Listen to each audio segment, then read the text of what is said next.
রমজানের রোজা রাখার পরে এই 6টি রোজা যে ব্যক্তি রাখবে, আল্লাহ রাসূল সাল্লাল্লাহু আলাইহি ওয়াসাল্লাম বলেছেন 1 বছর রোজা রাখার সওয়াব তার আমলনামায় দেওয়া হবে। নবী করিম সাল্লাল্লাহু আলাইহি ওয়াসাল্লাম বলেন, যে ব্যক্তি রমজানের 30টি রোজা রাখলো আর 6 রোজা রাখলো, আল্লাহ পাক রব্বুল আলামিন এই 36টি রোজা রাখার কারণে 1 বছর রোজার সওয়াব তার আমলনামায় লিখে দেবেন। সুবহানাল্লাহ। অন্য এক হাদিসে আল্লাহ রাসূল বলেন, প্রতি নেকি যদি 10 হয়, একটি রোজায় তাহলে 10টি হবে, 10 দিনের সমান হবে। 30টা রোজা 300 দিনের সমান হবে। আর এই 6 রোজা যদি কোনো ব্যক্তি রাখে তাহলে 60 দিনের সমান হবে। তাহলে 360 দিন অর্থাৎ 1 বছর রোজা রাখার সব আপনার আমল নামায় দিয়ে দিবেন। আল্লাহু আকবার। আল্লাহ রাসূল সাল্লাল্লাহু আলাইহি ওয়াসাল্লাম আরো বলেন, এই রমজানের রোজার মধ্যে যদি কোনো ঘাটতি থাকে, কোনো অপূর্ণতা থাকে, আল্লাহ পাক রব্বুল আলামিন ওই নফলের দ্বারা ফরজকে পরিপূর্ণ করে দেবেন। আল্লাহু আকবার। এই রমজানের পরে সবচেয়ে গুরুত্বপূর্ণ রোজার আমল হচ্ছে শাওয়ালের 6টি রোজা। এই 6টি রোজা যদি আপনি রাখতে পারেন, আল্লাহ রাসূল সাল্লাল্লাহু আলাইহি ওয়াসাল্লাম সারা বছরের নেকির কথা উল্লেখ করেছেন। অর্থাৎ সারা বছর রোজা রাখার সব আপনার আমল নামায় লিখে দেবেন। আল্লাহ পাক রব্বুল আলামিন এই অফার, এই নেকিটুকু আপনার জন্য, আমার জন্য রেখেছেন। সব উম্মতের জন্য আগে রাখেন নাই, এই উম্মতের জন্য এই 6 রোজার ফজিলত এতটুকু গুরুত্বপূর্ণ করেছেন।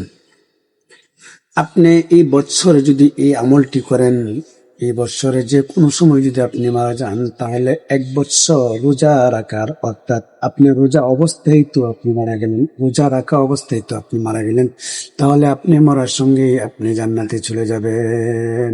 এবং আপনার এই 6 রোজার রাখার কারণে আল্লাহ পাক রব্বুল আলামিন আপনার কবরের সওয়াল জবকে সহজ করে দিবেন।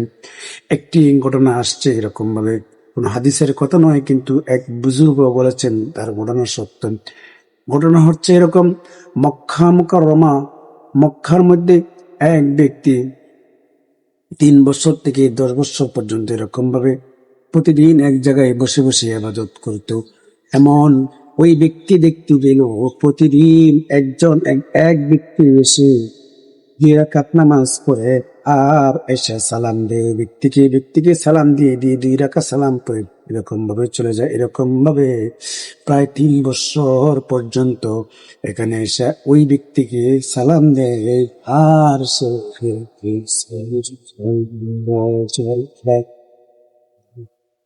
হঠাৎ করে একদিন আসে না। ওই ব্যক্তি চিন্তা করলো, আমার সাথে প্রতিদিন এক ব্যক্তি এসে সালাম দিত, আজকে তো এই ব্যক্তি আসে না। একদিন যায়, 2 দিন যায়, 1 মাস যায়, 2 মাস যায়, ওই ব্যক্তি আসে না। হঠাৎ করে একদিন এক ব্যক্তি এসে খবর দিল, ও হে ভাই, আপনি কি কোন ব্যক্তিকে চিনতেন প্রতিদিন এখানে আসতো? ওই ব্যক্তি তো অসুস্থ অবস্থায়, আপনি তাকে দেখতে যান। ওই ব্যক্তি বলল, আমি তো তার নাম ঠিকানা জানি না, আমি তার কাছে কিভাবে যাব?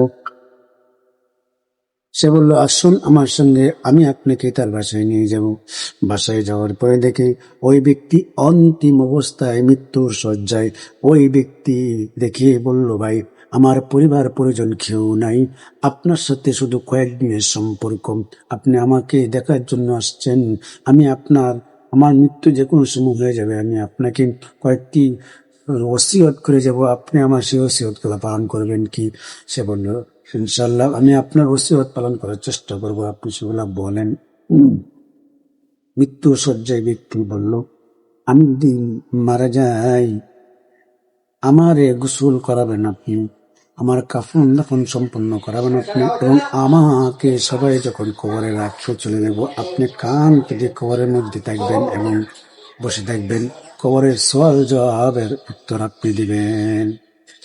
ওই ব্যক্তি কথা বলার সঙ্গে সঙ্গে মারা গেল। মারা যাওয়ার পর যে কথা সেই ওয়াদা পালন করতে লাগলো, গোসল করালো, কাফন দাফন সম্পন্ন করে কবরের মধ্যে এমনি মাথা দিয়ে শুয়ে রইল, কিন্তু কোনো খবর নাই, কোনো সওয়াল জবাব নাই। এমন সময় যখন তার নিদ্রা আসলো, তন্দ্রাচ্ছন্ন আসলো, ঘুমের বাবা আসলো, কে জানি ডাক দিয়ে বলল, তুমি চলে যাও, তোমার এখানে থাকার কোনো প্রয়োজন নাই। সে হঠাৎ করে জাগ্রত হয়ে দেখলো কেউ নাই। সে মনে করলো তাকে শয়তানে ওয়াসওয়াসা দিচ্ছেন যাওয়ার জন্য, কিন্তু এখান থেকে চলে যাওয়ার জন্য তার ওয়াদা বরখলাফ হবে, এই জন্য তাকে চলে যাওয়ার জন্য বলতেছে। আবার কিছুক্ষণ এরকম ভাবে বসে থাকতে থাকতে তন্দ্রাচ্ছন্ন আবার এরকম ভাবে বললো, হে অমুক, তুমি এখান থেকে চলে যাও, তোমার এখানে কোনো কাজ নাই। আবার জাগ্রত হলো, দেখলো না না না, কেউ নাই। সে মনে করলো হয়তো আমি দুঃখা বা আমাকে শয়তানি ওয়াসওয়াসা দিচ্ছে। এরকম ভাবে তৃতীয়বার যখন তন্দ্রাচ্ছন্ন ভাব আসলো, তখন ওই ব্যক্তি, ফেরেশতারা আবার বললে, ওই ব্যক্তি আবার আসলো, আসা বললো, এই ব্যক্তি আপনি চলে যান। তখন সে নিজেই বলল, আপনি কে, আমি চলে যাব কেন, আমি তো কবরের সওয়াল জবাব দেওয়ার জন্য এখানে বসে রয়েছি। তখন তারা বলল, আপনি চলে যান, আপনার এখানে বসে থাকার কোনো দরকার নাই, কবরের সওয়াল জবাব আমরা ফেরেশতারা দেব। তখন ওই ব্যক্তি বলল, আপনারা কারা? তারা বলল, আমরা হইলাম সোয়ে রোজা। এই ব্যক্তি জীবনে কখনো সোয়ে রোজা খেয়েছিলাম, সারানায় শাওয়ালের 6টি রোজার আমল করতো।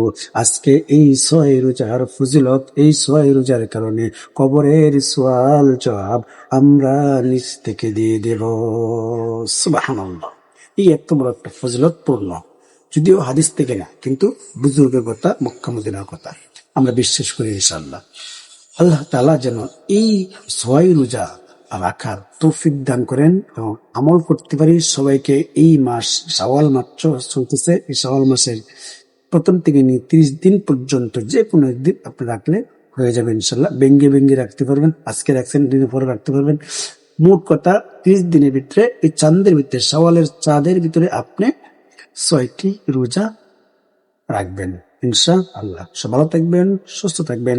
আজকের ভিডিও যদি ভালো লাগে থাকে অবশ্যই কমেন্টে জানিয়ে যাবেন ইনশাআল্লাহ।